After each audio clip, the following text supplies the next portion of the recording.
ಬಗ್ಗೆ ನಮ್ಮ ಜೊತೆ ಮಾತನಾಡೋದಕ್ಕೆ ರವಿಕುಮಾರ್ ಅವರು DYSP cyber crime department Chikkaballapur ಅವರು ಫೋನ್ಗೆ ಜಾಯ್ನ್ ಆಗಿದ್ದಾರೆ.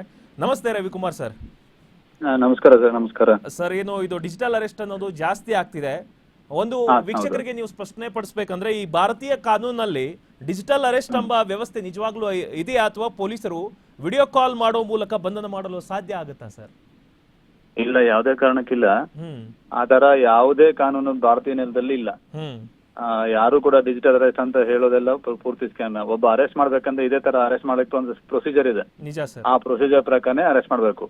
ಒಂದ್ ವೇಳೆ ನೀವೇನಾದ್ರೂ ಬೇರೆ ಕಡೆ ಎಲ್ಲಾದ್ರೂ ಅಪರಾಧ ಮಾಡಿದ್ರೆ ಅಲ್ಲಿನ ಯಾವ್ದೋ ಸ್ಟೇಷನ್, ಈಗ ಫಾರ್ ಎಕ್ಸಾಂಪಲ್ ಡೆಲ್ಲಿಯಲ್ಲಿ ಎಲ್ಲೋ ಒಂದು ಅಪರಾಧ ನೀವು ಮಾಡಿರ್ತೀರಿ ಅಂತ ಇಟ್ಕೊಂಡ್ರೆ, ಅವರು ಬಂದು ನಿಮ್ಮ ಲೋಕಲ್ ಪೊಲೀಸ್ ನಿಮ್ಮನ್ನ ಇಲ್ಲಿಂದ ಅರೆಸ್ಟ್ ಮಾಡ್ಕೊಂಡು ತಗೊಂಡ್ ಹೋಗ್ಬೇಕು ಅಂತಂದ್ರೆ ಫಸ್ಟ್ ನಿಮ್ಮ ಲೋಕಲ್ ಪೊಲೀಸ್ ಸ್ಟೇಷನ್ ಯಾವ್ದು ಇರ್ತದೆ ಅವ್ರಿಗೆ ಇಂಟಿಮೇಟ್ ಮಾಡಿರ್ಬೇಕು ಅವರು, ಅಥವಾ ನಿಮ್ಮನ್ನ ಅರೆಸ್ಟ್ ಮಾಡಿದ ನಂತರ ಆದ್ರೂ ಅವ್ರು ಇಂಟಿಮೇಟ್ ಮಾಡ್ಲೇಬೇಕು. ಅದು ದಟ್ ಇಸ್ ದ ಪ್ರೊಸೀಜರ್. ಅವ್ರ ಜೊತೆಲೆ ಯೂಶಲ್ ಆಗಿ ಬರ್ತಾರೆ, ಅಥವಾ ಅವ್ರಿಗೆ ಇಂಟಿಮೇಟ್ ಮಾಡಿದ್ರು ಹೋಗ್ಬೇಕು. ಅದಾದ ನಂತರ ನಿಮಗೆ ನಿಮ್ಮ ಫ್ಯಾಮಿಲಿ ಅವ್ರು ತಿಳಿಸ್ಬೇಕು. ಈ ತರದ ಒಂದು ಪ್ರೊಸೀಜರ್ ಏನು ಲೇಡ್ ಇದೆ ನಮ್ಮ BNSS ಭಾರತೀಯ ನಾಗರಿಕ ಸುರಕ್ಷಾ ಸಂಹಿತಾದಲ್ಲಿದೆ, ಅದನ್ನ ಹೊರತುಪಡಿಸಿ ಬೇರೆ ಯಾವುದೇ ರೀತಿ ಅರೆಸ್ಟ್ ಪ್ರೊಸೀಜರ್ಸ್ ಇಲ್ಲ. ಅಂದ್ರೆ ವಿಡಿಯೋ ಕಾಲ್ ಅಲ್ಲಿ ಮಾಡೋದು, ಟೆಲಿಫೋನ್ ಅಲ್ಲಿ ಮಾಡೋದು, ಈ ತರ ಯಾವ್ದು ಇಲ್ಲ.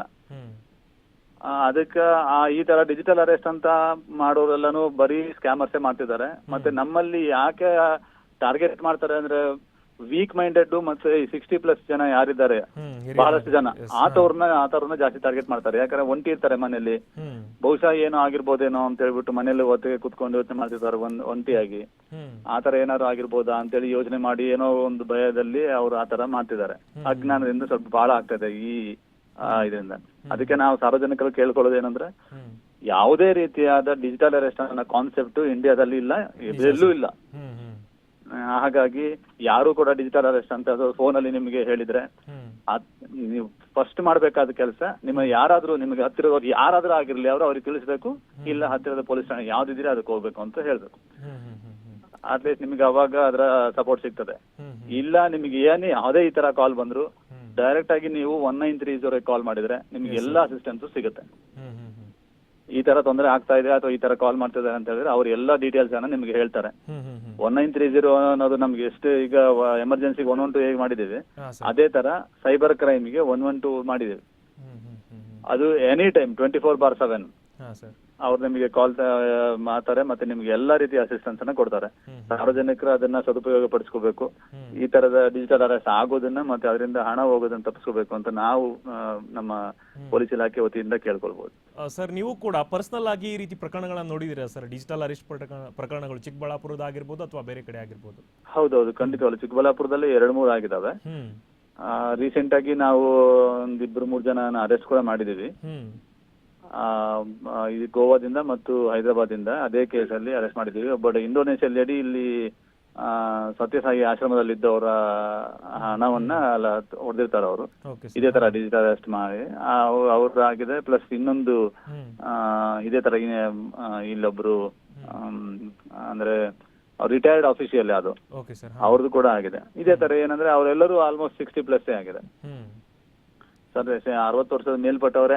ಯಾಕಂದ್ರೆ ಒಂಟಿಯಾಗಿರ್ತಾರೆ ಮನೆಯಲ್ಲಿ, ಅಥವಾ ಸಡನ್ ಆಗಿ ಯಾರಿಗೆ ಹೇಳ್ಬೇಕು ಅಂತ ಗೊತ್ತಾಗಲ್ಲ, ಏನ್ ಮಾಡ್ಬೇಕಂತ ಗೊತ್ತಿರೋದಿಲ್ಲ ಅವ್ರಿಗೆ. ಇರ್ಬೋದೇನೋ ಅಂತ ಯಾವ್ದೋ ಒಂದು ಭಯದಲ್ಲಿ ಮತ್ತು ಅಜ್ಞಾನದಲ್ಲಿ ಆತರದ ಈ ಸ್ಕ್ಯಾಮರ್ಸ್ ಬಲೆಗೆ ಬಿದ್ದಿರೋದು ರಿಪೋರ್ಟ್ ಆಗ್ತೇನೆ ಇದ್ದಾವೆ. ಜನಕ್ಕೆ ಅರಿವು ಬರ್ಬೇಕಷ್ಟೇ. ಅದೇ ಸರ್, ನೀವು ಯಾವ ರೀತಿ ಸ್ಕ್ಯಾಮ್ಗಳಿಂದ ಜನ ರಕ್ಷಣೆ ಮಾಡ್ಕೋಬೇಕಂತ ಏನ್ ಸಜೆಷನ್ ಕೊಡ್ತೀರಿ ಸರ್? ಏನು ಇಲ್ಲ, ನನ್ನ ಈ 2 ವರ್ಷದ ನಾನು ಸೈಬರ್ ಕ್ರೈಮಲ್ಲಿ ಕೆಲಸ ಮಾಡಿದ ಅನುಭವದಿಂದ ಹೇಳ್ಬೇಕಂದ್ರೆ, ಇಟ್ ಈಸ್ ಸ್ವಲ್ಪ ರೂಡ್ ಅನಿಸ್ತದೆ ನಾನು ಹೇಳೋದು, ಆದ್ರೆ ಸ್ಟಿಲ್ ಅದು ಜನಕ್ಕೆ 80%, 70 to 80% of the cyber crime cases ಆಗ್ತಿರೋದು ಜನರ ದುರಾಸೆಯಿಂದ. ನಿಜ ಸರ್, ಹೌದು. ಜನರ ದುರಾಸೆ ಮತ್ತೆ ಗ್ರೀಡಿನೆಸ್ ಬಿಟ್ರೆ ಜನ ಯಾರು ಕೂಡ ಅದೊಂದು 80% ನಾನ್ ನೋಡಿರೋದು. ಇನ್ನು ಉಳಿದ 20-25% ನಿಜವಾಗಿ ಅಜ್ಞಾನದಿಂದ ಮತ್ತೆ ಅಮಾಯಕರಿಂದ ಹೋಗ್ತಿರೋದು. ಯಾಕೆಂದ್ರೆ ನಾವು ಪಕ್ಕದ ಮನೆಯವರು ಹುಣಸೆ ಹಣ್ಣು ಕೇಳಿದ್ರೆ 10 ಸಲ ಯೋಚನೆ ಮಾಡ್ತೀವಿ ಅಂತವ್ರು ನಾವು ಭಾರತೀಯ ನಮ್ಮಲ್ಲಿ ಯಾವುದೇ ಸಮಾಜದಲ್ಲಾಗ್ಲಿ. ಅಥವಾ ಒಂದು 10 ರೂಪಾಯಿ ಫ್ರೆಂಡ್ ಕೇಳಿದ 100 ರೂಪಾಯಿ ಏನೋ ಎಮರ್ಜೆನ್ಸಿ ಕೇಳಿದ್ರೆ ಇವನ್ ಕೊಡ್ತಾನ ಮತ್ತೆ ವಾಪಸ್ ಬರ್ತಾ ಅಂತ ಯೋಚನೆ ಮಾಡುವಂತ ನಾವು, ಯಾರೋ ಫೋನ್ ಮಾಡಿ ನಿಮ್ಗೆ ಗೊತ್ತಿಲ್ದಿದ್ದವ್ರು ಫೋನ್ ಮಾಡಿ ಇವತ್ತು ನೀವು 10,000 ಹಾಕಿ ನಿಮಗೆ ನಾವು ನಾವು 1 ವಾರದಲ್ಲಿ ನಿಮಗೆ 1 ಲಕ್ಷ ಕೊಡ್ತೀವಿ ಅಂತ ಹೇಳಿದ್ರೆ ಡಬಲ್ ಅದನ್ನ ನಂಬಿ 10,000 20,000 ಚಿನ್ನ ಅಡ ಇಟ್ಟು ತಂದು ಕೊಡ್ತೀವಿ ಅಂತ ಹೇಳಿದ್ರೆ ನಾವು ಮೂರ್ಖರಂತ ಹೇಳ್ಬೇಕಾ ಅಥವಾ ದುರಾಸೆ ಅಂತ ಹೇಳ್ಬೇಕಾ? ನಿಜ ಸರ್, ನಿಜ. ಬಹಳ ಅಮಾಯಕರು ಹೋಗ್ತಿರೋದು ಬಹಳ ಕಡಿಮೆ. ಒಂದು ನಾನು ಹೇಳಿದ್ರೆ ನನ್ನ ಎಕ್ಸ್ಪೀರಿಯನ್ಸ್ ಅಲ್ಲಿ ಒಂದು 25% ಜನ. ಇನ್ನೆಲ್ಲರೂ ನಾನು ಇನ್ವೆಸ್ಟ್ಮೆಂಟ್ ಮಾಡಿದೆ ಅಥವಾ ಜಾಬ್ ಫ್ರಾಡ್ ಅಥವಾ OTP ಏನೇನೋ ಬೇರೆ ಬೇರೆ ರೀತಿ. ಅಂದ್ರೆ ಭಯ ಮತ್ತೆ ದುರಾಸೆ ಇವೆರಡೇ ಸರ್ ಕಾರಣ ನಿಜವಾಗ್ಲೂ ಅಂತ. ಹೌದು, ದುರಾಸೆ ಬಹಳ ಜಾಸ್ತಿ ಆಗಿದೆ, ಜಾಸ್ತಿ ಇದೆ. ಗ್ರೀಡಿನೆಸ್ ಇಂದಾನೆ ನನಗೆ ಅನುಭವಕ್ಕೆ ಬಂದಿರೋದು. ಗ್ರೀಡಿನೆಸ್ ಇಂದ ಜಾಸ್ತಿ ಆಗ್ತಾ ಇದೆ. ಅದನ್ನ ಸ್ವಲ್ಪ ಎಚ್ಚರಿಕೆ ಇದ್ರೆ ಸಾಕು. ನೀವು ಇನ್ವೆಸ್ಟ್ಮೆಂಟ್ ಮಾಡಬೇಡಿ ಅಂತ ನಾವ್ ಹೇಳೋದಿಲ್ಲ. ಇನ್ವೆಸ್ಟ್ಮೆಂಟ್ ಮಾಡುವಾಗ ಜೆನ್ಯೂನ್ ಯಾವುದು ಫೇಕ್ ಯಾವುದು ಅಂತ ನೋಡ್ಕೊಳ್ಬೇಕು. ಅದನ್ನ ನೋಡ್ಕೊಂಡು ಇನ್ವೆಸ್ಟ್ಮೆಂಟ್ ಮಾಡಿದ್ರೆ ಒಳ್ಳೇದು ಅಂತ ನನ್ನ ಅಭಿಪ್ರಾಯ. ಆಮೇಲೆ ರವಿಕುಮಾರ್ ಸರ್, ನೀವು ಕೂಡ ಏನು ಸೈಬರ್ ಕ್ರೈಮ್ ನಲ್ಲಿ ಅರಿವು ಕಾರ್ಯಕ್ರಮಗಳನ್ನ ಮೂಡಿಸಿದ್ರಾ? ಆಮೇಲೆ ಪ್ಲಾನ್ಗಳು ಏನಾದ್ರು ಇದಾವ ಸರ್ ಜನರಲ್ಲಿ ಇದರ ಬಗ್ಗೆ ತಿಳುವಳಿಕೆ ಮತ್ತು ಜಾಗೃತಿ ಮೂಡಿಸೋದಕ್ಕೆ? ಖಂಡಿತ ಪ್ಲಾನ್ಸ್ ಅಂದ್ರೆ ಏನು ಸಪರೇಟ್ ಪ್ಲಾನ್ಸ್ ಅಂತ ಇಲ್ಲ. ಸ್ವಲ್ಪ ಸೋಷಿಯಲ್ ಮೀಡಿಯಾದಲ್ಲಿ ವಿಪರೀತವಾಗಿ ಅನ್ನೆಸೆಸರಿ ಆಕ್ಟಿವ್ ಆಗಿರೋದು ನಿಲ್ಲಿಸಬೇಕು. ಅನ್ನೆಸೆಸರಿ ಇನ್ಫಾರ್ಮೇಶನ್ ಅನ್ನ ಸೋಷಿಯಲ್ ಮೀಡಿಯಾದಲ್ಲಿ ತುಂಬೋದನ್ನು ನಿಲ್ಲಿಸಬೇಕು. ನಾನ್ ಬೆಳಿಗ್ಗೆ ಎದ್ದು ಏನ್ ಮಾಡಿದೆ, ನಾನು ಅಲ್ಲಿ ಹೋದೆ, ನಾನು ಇಲ್ಲಿ ಹೋದೆ, ನಮ್ಮ ಮನೆ ಇಲ್ಲಿದೆ, ನಮ್ಮ ಇಲ್ಲಿದೆ, ಈ ತರದ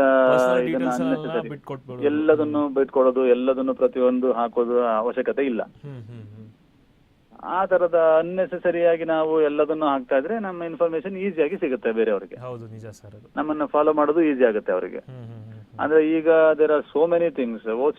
ಅಂದ್ರೆ ಓಪನ್ ಸೋರ್ಸ್ ಇಂಟೆಲಿಜೆನ್ಸ್ ಅಂತ ಇದೆ. ಅದ್ರ ಪ್ರಕಾರ ಎಲ್ಲಾ ನಮ್ಮ ಎಲ್ಲಾ ಇನ್ಫಾರ್ಮೇಶನ್ ನಮಗಿಂತ ಹೆಚ್ಚಾಗಿ ಗೂಗಲ್ ಗೊತ್ತಿರ್ತದೆ. ಹೌದು ಸರ್, ಹೌದು. ನಾವು ಎಲ್ಲಿ ಹೋದ ವರ್ಷದಲ್ಲಿ 25ನೇ ಇಸ್ವಿಯಲ್ಲಿ ನವೆಂಬರ್ ತಿಂಗಳ 15ನೇ ತಾರೀಕು ಯಾವ ಹೋಟೆಲ್ಗೆ ಹೋಗಿ ಏನು ಊಟ ಮಾಡಿದ್ವಿ, ಎಷ್ಟು ಬಿಲ್ ಪೇ ಮಾಡಿದ್ವಿ ಅನ್ನೋದು ಕೂಡ ಗೂಗಲ್ ಬಹಳ ಚೆನ್ನಾಗಿ ನೆನ್ಪಿಟ್ಕೊಂಡಿರ್ತದೆ.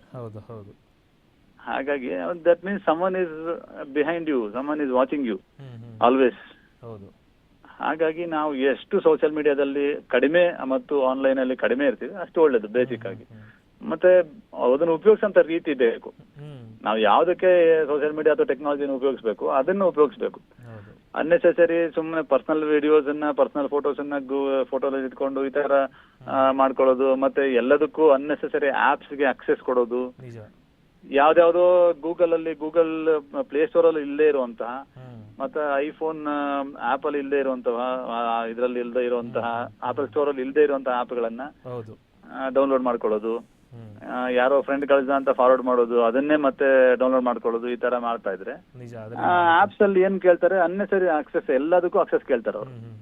ನಾವೇ ಎಲ್ಲದಕ್ಕೂ ಆಕ್ಸೆಸ್ ಕೊಟ್ಟಿರ್ತೀವಿ. ಹೌದು ಸರ್, ಫೇಕ್ ಲಿಂಕ್ ಗಳು ಕೂಡ ಜಾಸ್ತಿ ಆಗಿದೆ. ಅಂದ್ರೆ ರೀಸೆಂಟ್ ಆಗಿ RTO ಚಲನ್ ಬಂದಿದೆ ಅಂತ ಅದನ್ನು ಕಳಿಸಿ ಅದರಲ್ಲೂ ಕೂಡ ಸ್ಕ್ಯಾಮ್ ಅನ್ನ ಮಾಡಿದ್ರು. ಹೌದು, ಹೊಸದನ್ನ ಇದು ಮಾಡ್ತಾರೆ. They are always ahead of one step ahead of police and everyone.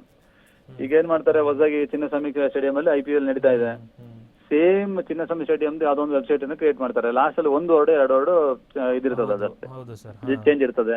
ನಾವು ನೋಡೋದಿಲ್ಲ, ಯಾಕಂದ್ರೆ ನಾವು ವಿಪರೀತ ಬಿಸಿ ಇರ್ತೀವಿ, ಏನೋ ಒಂದು ನಮ್ದು ಯಾವ್ದೋ ಓದ್ತಾ ಇರ್ತೀವಿ ಸುಮ್ನೆ. ಮತ್ತೆ ಓದೋದು, ಕ್ಲಿಕ್ ಮಾಡೋದು, ಇನ್ವೆಸ್ಟ್ ಮಾಡೋದು, ಅಥವಾ ಅದನ್ನ ಟಿಕೆಟ್ ತಗೊಳಕ್ ಹೋಗೋದು. ಹೌದು, ಅಂದ್ರೆ ಸೆಲೆಬ್ರಿಟಿಗಳಿಗೂ ಕೂಡ ಬಿಟ್ಟಿಲ್ಲ ಸರ್ ಇದು. ರೀಸೆಂಟ್ ಆಗಿ ಪ್ರಿಯಾಂಕಾ ಉಪೇಂದ್ರ ಅವರು ಕೂಡ ಮೆಸೇಜ್ ಮಾಡಿ ವಾಟ್ಸ್ಆಪ್ ಹ್ಯಾಕ್ ಮಾಡಿ ಅದರಲ್ಲೂ ಕೂಡ ಮಾಡಿದ್ರು ಸರ್ ಡಿಜಿಟಲ್ ಸ್ಕ್ಯಾಮ್. ಹೌದು. ಈ ರೀತಿ ಅವರು ಬರೀ ಹಿರಿಯ ನಾಗರಿಕರನ್ನಷ್ಟೇ ಅಲ್ಲ, ಎಜುಕೇಟೆಡ್ ಗಳನ್ನು ಕೂಡ ಯಾಮಾರಿಸಿದಾರಲ್ಲ ಸರ್. ಖಂಡಿತವಲ್ಲ ನಾನು ಹೇಳೋದು ಬರೀ ಏನೋ ಒಂದು ಅಜ್ಞಾನದಿಂದ ಬೈ ಮಿಸ್ಟೇಕ್ ಇಂದ ಆಗೋದು ಇದ್ದಾವೆ, ನಾವ್ ಇಲ್ಲ ಅಂತ ಹೇಳೋದಿಲ್ಲ. ಆ ತರ ಬೈ ಮಿಸ್ಟೇಕ್ ಆಗೋದನ್ನ ತಡೆದ್ರೆ ಒಂದಷ್ಟು ಸೈಬರ್ ಕ್ರೈಮ್ ಇದಾಗತ್ತೆ. ಮತ್ತೆ ಎಲ್ಲರಿಗೂ ನಾವು ಎಲ್ಲದಕ್ಕೂ ವಾಟ್ಸ್ಆಪ್, ಎಲ್ಲದಕ್ಕೂ ಫೇಸ್ಬುಕ್ ಬಿಟ್ರೆ ಬೇರೆ ಏನು ಇದೇ ಇಲ್ಲ. ನಮ್ಮ screen time 2 hours 3 hours minimum ನಾವು ವಾಟ್ಸ್ಆಪ್ ಫೇಸ್ಬುಕ್ ಕಲಿತೀವಿ, ಅಡಿಕ್ಷನ್ ಆಗ್ಬಿಟ್ಟಿದೆ. ಸೊ ಅನ್ನೆಸೆಸರಿ ಓದೋದು, ಅನ್ನೆಸೆಸರಿ ಆ ತರ ಲಿಂಕ್ ಗಳನ್ನ ಯಾವತ್ತೂ ಫಾರ್ವರ್ಡ್ ಮಾಡೋದಾಗ್ಲಿ ಅಥವಾ ಡೌನ್ಲೋಡ್ ಮಾಡೋದಾಗ್ಲಿ ತಪ್ಪಿಸ್ಬೇಕು. ಯಾವ್ದು APK ಫೈಲ್ಸ್ ಇದೆ ಅದನ್ನೆಲ್ಲ ಡೌನ್ಲೋಡ್ ಮಾಡೋದು ತಪ್ಪಿಸ್ಕೋಬೇಕು. ಮತ್ತೆ ಸ್ವಲ್ಪ ಗವರ್ನಮೆಂಟ್ ಅಥಾರಿಟೀಸ್ ಏನ್ ಹೇಳ್ತಾರೆ ಅದು ಯಾಕೆ ಹೇಳ್ತಿದ್ದಾರೆ, ಬೋರ್ಡಿಂಗ್ಸ್ ಏನ್ ಹಾಕಿದ್ದಾರೆ, ಹೋರ್ಡಿಂಗ್ಸ್ ಏನ್ ಹಾಕಿದ್ದಾರೆ ನೋಡ್ಬೇಕು. ಯಾವ್ದಾವ್ದೋ ಬೇರೆದೆಲ್ಲ ನೋಡ್ಕೊಳ್ಳೋ ಬದಲು ಅದನ್ನ ಸ್ವಲ್ಪ ನೋಡಿದ್ರೆ ಅದು ಸ್ವಲ್ಪ ಅರಿವು ನಮಗೂ ಇರ್ತದೆ, ಬೇರೆಯವ್ರಿಗೂ ಅದನ್ನ ಹೇಳಲಿಕ್ಕೂ ಸರಿ ಆಗ್ತದೆ. ಅದರಿಂದ ಸ್ವಲ್ಪ ಮಟ್ಟಿಗೆ ಆದ್ರೂ ತಪ್ಪಿಸಬಹುದು ಅಂತ ಅನ್ಕೊಳ್ತಿದ್ದೀವಿ. Okay, thank you Ravikumar sir, ನಿಮ್ಮ ಸಮಯಕ್ಕಾಗಿ ಮತ್ತು ನಿಮ್ಮ ವಿಶ್ಲೇಷಣೆಗಾಗಿ, ನಿಮ್ಮ ಮಾತುಗಳಾಗಿ. Thank you sir, thank you so much.